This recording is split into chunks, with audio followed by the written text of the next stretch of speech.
একদম ভালো নেই, জ্বর আসছে, ঠান্ডা লেগেছে খুব। ছেলে এখন স্কুলে ফুটবল খেলছে, সেই জন্য ফুল বেলপাতা ডিওকে এনে দিয়েছে। ভাবছি পটল পনির করবো।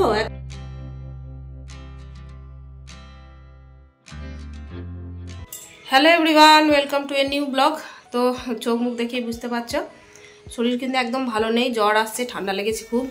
তো এই কারণে কিন্তু ব্লগও শেয়ার করতে পারছি না ঠিকঠাক। আর একটা নতুন দিনে নতুন আরও একটা ব্লগ নিয়ে তোমাদের সামনে হাজির হলাম। তো সাথেই থাকো আমার।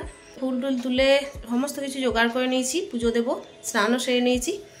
তবে মাথায় আমি হদহদ করে জল ঢালতে পারিনি, জ্বর আসছে প্রচণ্ড পরিমাণে, আর ঠান্ডাও লেগেছে খুব। রাত্রে ঘুমাতে পারছি না, ওই জন্য মাথায় স্নান না করে মাথায় অল্প শুধু মাথা সামনের দিকে ভিজিয়ে গায়ে স্নান করেছি।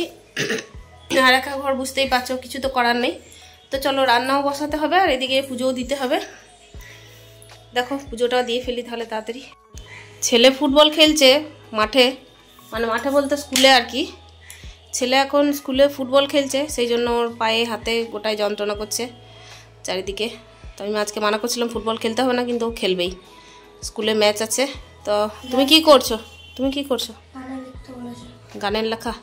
ঠিক আছে, লেখো। আর এই তো এদিকে ফুল বেলপাতা তুলসী পাতা জল সমস্ত রেডি করে নিয়েছি।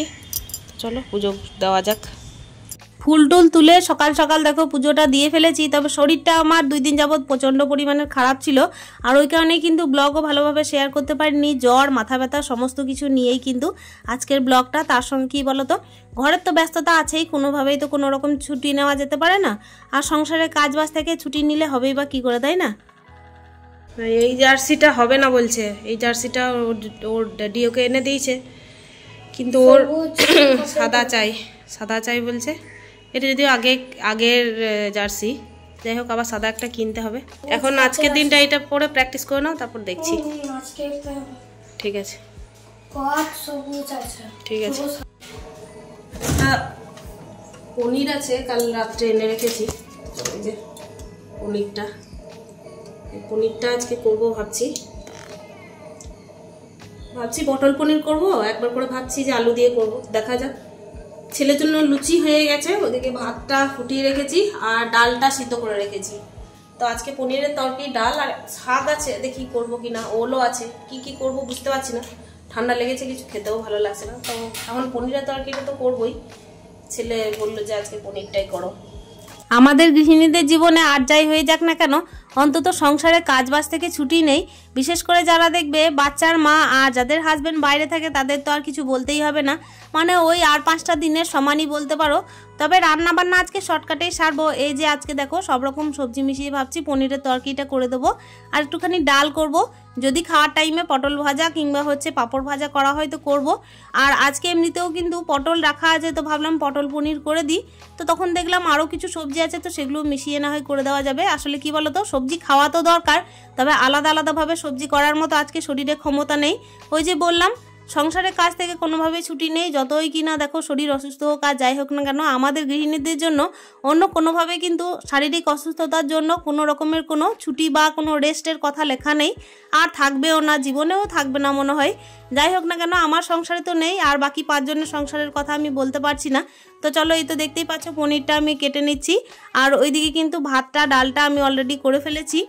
আমার কিন্তু ঠিকঠাকভাবে মনেও পড়ে না যে আমি কবে সংসার থেকে ছুটি নিয়েছি, কিংবা সংসারে আমি কোন দিন রেস্ট পেয়েছি। আসলে আমার প্রত্যেকটা দিনই একই রকম চলে, তাই কিন্তু শরীর খারাপের বাহানা আমি দিতে পছন্দ করি না। আসলে কি বলতো, শরীর অসুস্থ এই বাহানাটা কিন্তু আমার জন্যে মানে কোনোভাবেই মানায় না, জানো তো। সেই কারণেই যতই শরীর অসুস্থ থাক না কেন, আমাকে সংসারে কাজবাজ করে নিতেই হবে। আর আমি কি বলতো, চেষ্টা করি সবসময় মনের জোরে কাজ করার। আসলে শারীরিক দিক থেকে তো মানুষ অক্ষম হয়ে যেতে পারে, তবে মনের দিক থেকে অক্ষম হলে দেখবে কাজবাজ করা আরও বেশি কঠিন হয়ে দাঁড়ায়। তো চলো, এই তো নুন হলুদ দিয়ে দিয়েছি আমি পনিরের মধ্যে, আর ওপর থেকে না একটুখানি আমি এই যে লেবুর রস দিয়ে দিলাম। তাতে কি হয়, পনিরগুলো ভাঙে না, একটু শক্ত শক্ত থাকে আর কি। আর শরীরটা ভালো নেই বলেই আমি সমস্ত রকম সবজি দিয়ে একটা পনিরের তরকারি করব। তাতে কি হবে, সবজিও খাওয়া হবে, আবার তরকারিটাও হয়ে যাবে। তো চেষ্টা করব 2 বেলা করে নেওয়ার, দেখা যাক। সবজি কেটে নিয়েছি, সবজি বিভিন্ন রকমের সবজি আছে, দেখো সব মিশিয়েই পনিরের দিয়ে তরকারি করব। তো চলো রান্নাটা করে ফেলি ঝটপট। এই তো দেখতেই পেলে কত রকমের সবজি একসঙ্গেই কেটে নিয়েছি। আর ওইদিকে কিন্তু ভাতটা আমি 1 ফুট দিয়ে রেখেছিলাম, তো দেখো এখন কিন্তু নামিয়ে নেওয়ার পালা, সেই কারণে নামানোর আগে আরও 1 ফুট দিয়ে নিচ্ছি।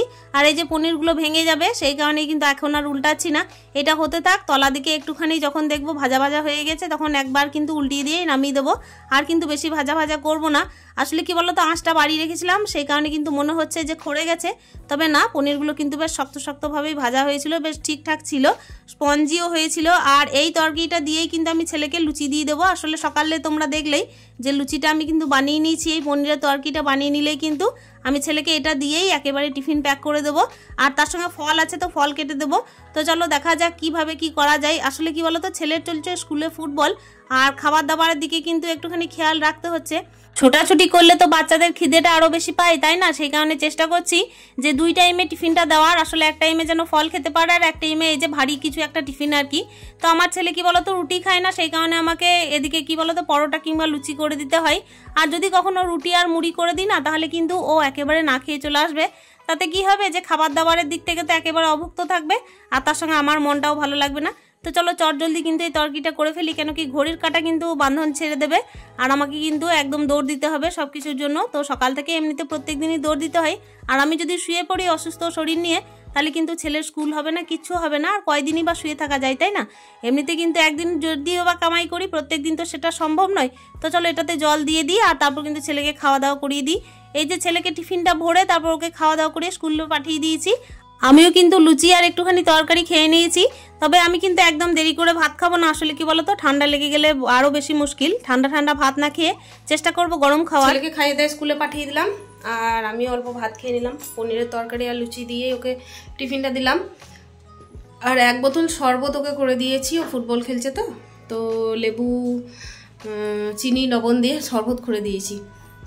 বলছিল যে তুমি অল্প মতো শরবত করে দাও, আমি স্কুলে ঠান্ডা জল মিশিয়ে নেবো। তো আমি বললাম না, ঠান্ডা জলে ঠান্ডা লেগে যাবে। তো ওই কারণে দেখো শরবত করে দিয়েছি, 1 বোতল জলও দিয়েছি, টিফিন ভরে দিয়েছি পনির তরকারি দিয়ে। আর এদিকে আমিও খেয়ে নিয়েছি ভাত, কেন কি কাল খাওয়া হয়নি কিছু, ঠান্ডা লাগার কারণে কালকে খাওয়া হয়নি। তো সেই জন্য আজকে গরম গরম ভাতই খেয়ে নিলাম, ওষুধও খেলাম একটা। এই তো চটজলদি ভাত খেয়ে ওষুধ খেয়ে তারপর দেখো এবার আরও সংসারে কিছু কাজ আছে, সেগুলো করে নিচ্ছি। এখানে এই যে মশারিটা দেখছিলাম যে এটা কেচে নিলেই ভালো হয়, সেই কারণে এটাকে আর গুছিয়ে রাখলাম না। বিছানাটা গুছিয়ে নেওয়ার পরে এটাকে কিন্তু একদম বের করে দেবো, তারপর কালকে কাচার জন্য আর কি ব্যবস্থা করতে হবে। তো চলো, এ তো দেখতেই পেলে ওইদিকে কিন্তু আমি বিছানা টিছানা রেডি করে তারপর চলে এসেছি একটুখানি চুলটাকে ভালোভাবে আঁচড়ে একদম দেখো টেবিলটাকে পরিষ্কার করতে। রান্নাঘরটা অলরেডি পরিষ্কার করে নিয়েছি। আর আজকের ভিডিওটা কিন্তু একদম ছোট করেছি, একবারেই কিন্তু আর বেশি বড় করলাম না। ভিডিওটা আমি এখানেই কন্টিনিউ না করে এখানেই শেষ করছি। আশা করছি আজকের ভিডিওটা তোমাদের ভালো লেগেছে। যদি ভালো লেগেছে একটা মূল্যবান কমেন্টে জানিও। আসলে গৃহবধূদের তো ছুটি নেই, তারই মধ্যে সংসারে কাজবাজ করে নেওয়ার মধ্যেই আর কি নিজেদের সংসারের জীবনটাকে খুঁজে পাওয়া। তো চলো আজকের এই কথা বলেই কিন্তু নিজের ভিডিওটা শেষ করছি। দেখা করছি নেক্সট ভিডিওতে। স্টে হ্যাপি, হ্যাপি মন, টাটা বন্ধুরা।